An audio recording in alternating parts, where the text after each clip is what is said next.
बिस्मिल्लाहिर्रहमानिर्रहीम। अस्सलाम वालेकुम नादरीन, आप यूट्यूब चैनल देख रहे हैं। मैं इमरान खान हूँ। गिलगित बल्तिस्तान के नताइज जब तकरीबन आ चुके हैं और सूरत हाल काफ़ी क्लियर हो गई है, और अब तक की जो सिचुएशन है उसमें कुछ चीज़ें मैं आपको ऐसी बताऊँगा कि जिनको बिल्कुल नज़रअंदाज किया गया।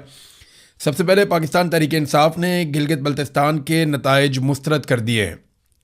पाकिस्तान तहरीक इंसाफ के चेयरमैन बैरिस्टर गोहर ने वाज़े तौर पर यह कहा कि जनाब हमें नताइज तब्दील करके हराया गया है।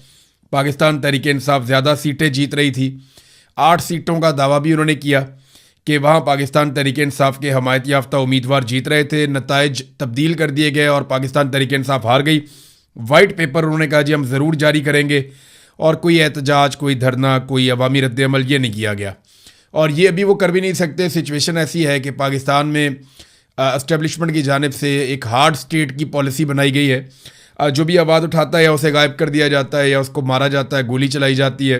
लोग ज़ख्मी अस्पतालों में पड़े हुए हैं। अभी भी आप रावला कोट की सूरत हाल देख लें तो कोई एहतजाज, धरना या अवामी रद्द-ए-अमल नहीं है। लेकिन अगर 2-3 पॉइंट्स के अंदर सारी सूरत हाल को बयान किया जाए कि गिलगित बल्तिस्तान के इंतखाबात में हुआ क्या और नतीजा क्या निकला, तो नंबर 1 तो ये है कि इमरान खान या कैदी नंबर 804 वो जेल में बैठकर भी भारी है, यानी इमरान खान का वज़न कम नहीं हुआ। सियासी नुक्ता नज़र से वो अभी भी बहुत मजबूत आदमी है कि गिलगित बल्तिस्तान जैसे एरिया में बगैर किसी कंपेन के उनकी पार्टी को मौका नहीं दिया गया, फिर भी उन्होंने पूरे इलेक्शन में अपनी एग्जिस्टेंस शो की है, और उनको हटाने के लिए काफ़ी कुछ करना पड़ा एस्टेब्लिशमेंट को और मौजूदा जमातों को। यानी जमात इस्लामी के जो सराजुल हक है उन्होंने बात ठीक की थी कि एक खिलाड़ी के हाथ पीछे बांध कर आप उसके चेहरे पर मुक्के मार रहे हैं और बिलावल आपको शर्म आनी चाहिए। तो ये बात ठीक है। पीपल्स पार्टी और पीएमएलएन को खुला मैदान दिया गया पीटीआई को बाहर करके, और उसका उन्होंने फ़ायदा भी उठाया।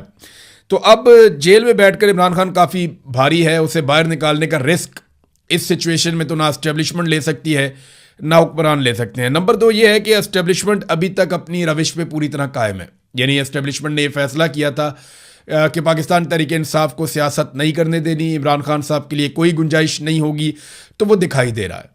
किसी किस्म की गुंजाइश उन्होंने पाकिस्तान तहरीक इंसाफ या इमरान खान के लिए नहीं छोड़ी, बल्कि उन्होंने उन लोगों को जो अवाम के अंदर ज़्यादा मकबूल नहीं थे खुला मैदान बना कर दिया और उनको मतलूबा नताइज भी लेकर दिए। नंबर 3, नवाज शरीफ साहब के लिए एक बहुत बड़ा झटका है कि बतौर लीडर ऐसा लगता है कि वो अब फारिग हो चुके हैं। उन्होंने एक इलेक्शन जो है उसकी सरबराही की आकर 2024 में 8 फरवरी का इलेक्शन था, और मियाँ साहब ने कई महीने तक उसके लिए मेहनत की, लेकिन मियाँ साहब का इलेक्शन का बेड़ा गर्क हो गया। मियाँ साहब को कोई कामयाबी नहीं मिली, बल्कि उनकी अपनी सीट भी चोरी की है, सब जानते हैं। वो मतीउल्लाह जान कहते हैं इलास्टिक की शलवार पहना दी मियाँ साहब को, बात ठीक है। इसके बाद जो है नवाज शरीफ साहब का जो लीडर का एक किरदार था वो लगभग ख़त्म हो चुका है। उन्हें कुर्बानी देनी पड़ेगी, मियाँ साहब को काफ़ी कुछ खोना पड़ेगा अगर दोबारा वो लीडर बनना चाहते हैं। तो कम से कम हुकूमतों से कुर्बानी देनी पड़ेगी और जिद्दोजहद में अपने आप को लाना पड़ेगा, वरना मियाँ साहब के साथ देखें वफाक में आपकी हुकूमत होती है तो आप आधे से ज़्यादा इलेक्शन गिलगित बल्तिस्तान में और कश्मीर में जीत जाते हैं अगर आपके पास वफाक में हुकूमत है तो। और ये एक ऐसी हकीकत है जिससे हम भाग नहीं सकते। आपके पास फेडरल गवर्नमेंट है, आपके पास वफाकी वज़रा हैं, आपके पास कश्मीर की और गिलगित बल्तिस्तान की वजारत है, तो आप आधे से ज़्यादा इलेक्शन जीत जाते हैं। तो आधे से ज़्यादा जीता हुआ इलेक्शन भी नवाज शरीफ साहब वहाँ पे जाके खुद नहीं जीत पाए। इसका मतलब ये है कि नून लीग के लिए सबसे बड़ा धचका है इन इंतखाबात में कि खुला मैदान भी मिला, अंपायर भी साथ थे, कोई साथ भागने वाला भी नहीं था, फिर भी मियाँ साहब नहीं जीत पाए, बल्कि रोध होकर वहाँ से वो चले गए, बल्कि उनको भेज दिया गया। अब नाज़रीन, पाकिस्तान तहरीक इंसाफ क्या गिलगित बल्तिस्तान में हुकूमत बनाने की पोजीशन में थी? तो जवाब है कि जिस दिन इलेक्शन हुए और ये इलेक्शन के नताइज अगर बिल्कुल दुरुस्त भी आते तो भी पाकिस्तान तहरीक इंसाफ, जो अब मैंने सारी इन्फॉर्मेशन इकट्ठी की है अलग अलग जर्नलिस्टों से बात करके, मकामी लोगों से बात करके, तो पाकिस्तान तहरीक इंसाफ हुकूमत बनाने की पोजीशन में नहीं थी। ये ज़रूर है कि पाकिस्तान तहरीक इंसाफ का मैंडेट छीना गया है, लेकिन ये इसको आप 8 फरवरी 2024 से कंपेयर नहीं कर सकते। वो आप ज्यादती करेंगे, आप तारीख के साथ भी ज्यादती करेंगे। 8 फरवरी को जिन लोगों के साथ जुल्म और ज्यादती हुई, आप उस इंसिडेंट के साथ भी ज्यादती करेंगे। आप एस्टेब्लिशमेंट को एक जवाब देंगे और वो ये कहेंगे देखो जी गिलगित बल्तिस्तान में भी ये रो रहे हैं और ये 8 फरवरी को भी रो रहे थे। नहीं, जो डकैती पाकिस्तान की तारीख में 8 फरवरी 2024 को मारी गई ना इलेक्शन में, वो दोबारा नहीं मारी गई और उसका कोई मुकाबला नहीं है। हाँ, उसका एक तसलसल है ज़िमनी इंतखाबात की सूरत में, जिस तरह वो छीने गए वो एक अलग बात है, लेकिन 8 फरवरी का कोई दूसरा नेमुल बदल नहीं है जो कार्रवाई उस दिन डाली गई। यहां पे ना एस्टेब्लिशमेंट ने कुछ नई चीजें सीखी हैं गिलगित बल्तिस्तान के इलेक्शन में। अब वो ये नहीं करते कि इलेक्शन वाले दिन बहुत बड़े पैमाने पर धांधली करें, करते हैं। यहां पे उन्होंने खालिद खुर्शीद की वालदा से जो सीट छीनी, 2 सीटों के बारे में बड़ा कैटेगोरिकली कहा जा रहा है, 2 से 3 सीटें हैं कि वहां पाकिस्तान तहरीक इंसाफ के हमायत याफ्ता उम्मीदवार जीत रहे थे लेकिन उनको हरा दिया गया।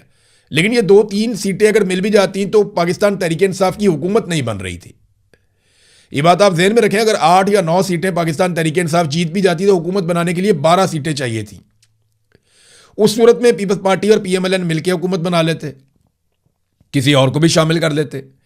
तो पाकिस्तान तहरीक इंसाफ का मैंडेट जरूर छीना गया लेकिन उस पैमाने पर नहीं जिस तरह 8 फरवरी 2024 को छीना गया था।